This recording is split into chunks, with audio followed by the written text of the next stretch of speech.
बच्चों का पेपर भी उतना ही अच्छा जाता है जितना ज्यादा पढ़ाई करने वाले बच्चों का होता है। और पेपर लीक होने का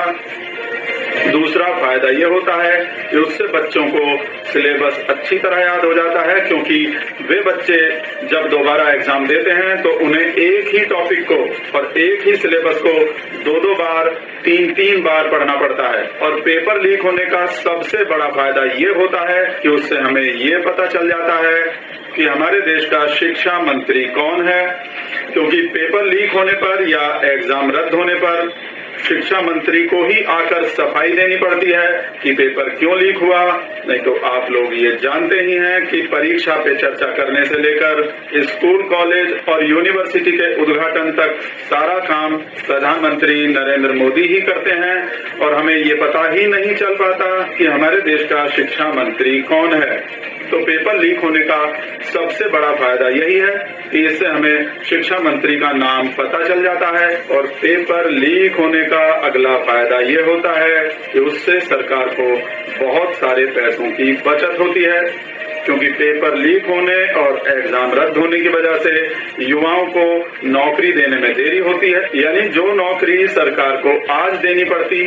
वही नौकरी सरकार को 2-4 साल बाद देनी पड़ती है। यानी जो सैलरी हमारी सरकार को युवाओं को आज देनी पड़ती वो 2-4 साल बाद देनी पड़ेगी, या हो सकता है कि वो कभी भी ना देनी पड़े, जिससे हमारी सरकार को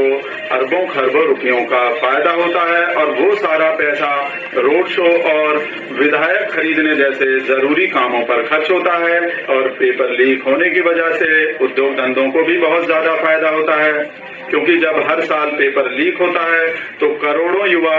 नौकरी पाने की उम्मीद छोड़ देते हैं और अपना कोई बिजनेस शुरू कर देते हैं, जैसे पकौड़ा बेचना या चाय या सब्जी का ठेला लगाना। पेपर लीक होने से हमारे देश की अर्थव्यवस्था भी मजबूत होती है, क्योंकि पेपर लीक होने पर एक ही पेपर को 2 या 3 बार छापना पड़ता है, और प्रिंटिंग प्रेस उद्योग को उससे बहुत फायदा होता है। 8 बजे भाई 5 के देंगे 8 के दो